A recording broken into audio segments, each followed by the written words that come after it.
내신 만점 수능 특강 법과 정치를 담당할 박미나라고 합니다. 자, 여러분과 수능 특강을 내신을 위해서 선생님이 함께 할 예정인데요. 과연 우리의 그 여정 어떻게 이어나가야 될 것인가에 대한 설명 지금부터 해드리도록 하겠습니다. 자, 우선이요. 요 내용 알려드릴게요. 내신 시험 대비를 위해서요. 수능 특강을 압축판으로 강의를 했습니다. 정말 착즙이란 단어 알죠? 착즙한 거예요. 엑기스만 쏙쏙 뽑았습니다. 엑기스만 뽑아서 15개의 강의, 수능 특강의 강의를 쭉쭉 모아서 압축한 강의입니다. 그래서요.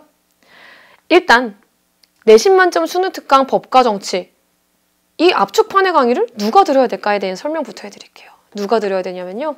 우선 수능 특강으로 내신 진도를 나가는 고3 학생, 그리고 수능 선택 과목은 아니지만 내신 시험을 준비하는 고3 학생, 그리고 마지막 이미 수능 특강까지 선생님과 함께 혹은 혼자서 어쨌거나 개념을 정리하고 모의고사 전에 한번 빠르게 개념을 정리하고 싶은 고3 학생이 들으면 됩니다. 자, 일단 수능 특강으로 3학년 친구들이라면요.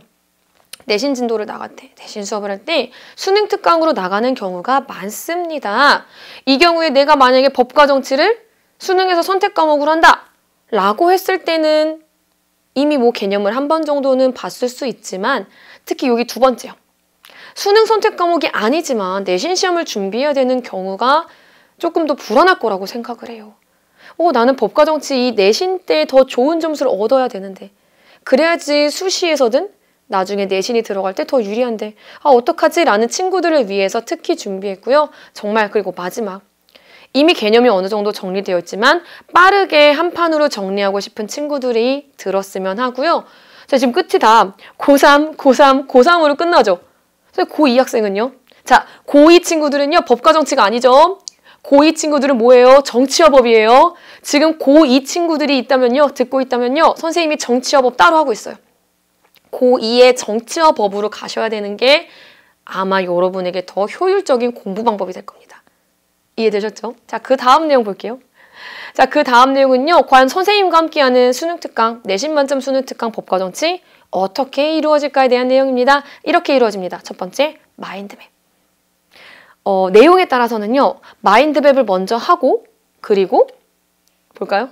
수능 특강 내용을 확인하고 그리고 문제풀이를 하고 그리고 서술형 시험 문제 대비로 들어가는 경우도 있고요. 어떤 강의는요. 이를테면 정부 형태 같은 부분은 여러분이 좀 처음으로 어려워하는 부분이에요. 생소한 용어도 많고. 그런 부분은요. 선생님 거꾸로 조금 할 수도 있어요. 개념 설명을 조금 해주고 수능 특강 내용 확인하고 마인드맵 보고 문제풀이를 할 수도 있어요. 어쨌거나 선생님과 함께하는 내신 만점 수능 특강은요. 마인드맵이 반드시 들어갈 겁니다. 마인드맵을 통해서 각 수능 특강의 중요한 내용들을 한 판으로 쭉 정리를 할 예정입니다. 그래서요.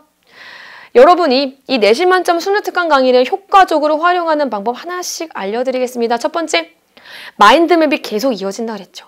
뭐 순서상 처음이건 마지막이건 어쨌거나 모든 강마다 마인드맵이 있습니다. 함께 그려주세요. 여러분이 그냥 보면서 선생님 잘 그리시네 라고 보는 게 아니라 마인드맵을 함께 그리면서 이 내용이 이런 거였구나. 이 내용이 이렇게 연결되는구나 라는 거 꼭 정리해 주셔야 되고요. 이 마인드맵 내신 시험 볼 때 가져가. 쉬는 시간에 마지막에 뭘 봐야 될지 모르잖아요. 그때 가져가시길 바랄게요. 두 번째, 수능 특강 교재 함께 정리해 주세요. 특히 학교에서 수능 특강 교재로 수업 진도를 나간다 라는 경우에는요. 선생님과 수업 한번 보고 중간에 수능 특강의 내용 같이 읽을 거예요. 그때 수능 특강 교재 같이 보세요. 그러니까 여러분은 선생님한테 수업 들으러 올 때, 요 수업 들으러 올 때 수능 특강 교재를 같이 챙겨 오시는 게 좋습니다. 챙겨 오셔야 돼요. 됐죠? 세 번째입니다. 세 번째는요. 개념 공부가 어느 정도 끝난 다음에 들어야 돼요. 이게 완벽하게 처음부터 모든 개념을 다 듣지는 못하고 만약에 내신을 위해서만 법과 정치를 듣는 친구들이라면요. 어느 정도 학교에서 수업을 통해서라도 개념이 조금은 있어야 돼요. 왜냐면은 압축판이라고 했죠. 그럼 상대적으로 개념에 대한 상세한 설명은 빠질 수 있어요. 이해되셨어요? 따라서 압축하는 강의이기 때문에 어느 정도의 개념 공부는 조금은 돼 있어야 된다라는 거. 아예 노베이스 상태에서는 약간은 우려되는 마음도 있어요. 조금의 개념, 아예 1도 모르는 건 아니다. 요 정도는 아닌 상태. 1도 모르진 않아. 조금은 알아. 요 정도 상태로 선생님과 함께 하길 바랄게요. 자, 그 다음 네 번째입니다. 서술형 대비 시험 문제가 나갈 거예요. 자, 선생님이 맨 처음에 있었던 마인드맵. 시험 볼 때 가져가라 그랬죠? 내신 시험 볼 때 여기 있는 서술형 대비 시험 문제도요. 가져가세요. 서술형으로 만약에 학교 시험이 있다 라고 한다면요. 요것만 모아서 가져가되 여러분이 꼭 손으로 적어보셔야 됩니다. 손으로 중요한 개념, 감점 당하지 않을 요소들 적어보셔야 됩니다. 그 다음 내용 볼게요. 가장 중요한 거예요. 학교 수업 시간 집중하세요. 자, 내신 만점 수능 특강 강의는 선생님이 할게요. 시험 문제 누가 내실까요? 여러분의 학교 선생님이 출제하세요. 그럼 학교 선생님이 어떤 부분을 어떻게 강조하셨는지, 수능 특강의 요 문제를 강조를 하셨는지 안 하셨는지 선생님이 다 헤아릴 수는 없죠. 그러면은 선생님과 함께 공부하고 학교에서 강조했던 내용까지 여러분이 꼭 마지막으로 참고해 보셔야 됩니다. 특히 서술형 답안 작성할 때는 특히 조심하셔야 됩니다. 자, 이렇게 해서요. 선생님이 여러분에게 미리 알려드릴 내용은 어느 정도 마무리가 됐습니다. 자, 이 내신 만점 수능 특강 마인드맵과 문제풀이 압축판 강의입니다. 압축판 강의이니만큼 선생님과 함께 효율적으로 공부할 수 있는 시간 가지셨으면 좋겠습니다. 그럼 선생님과 함께 1강에서 만나겠습니다. 안녕!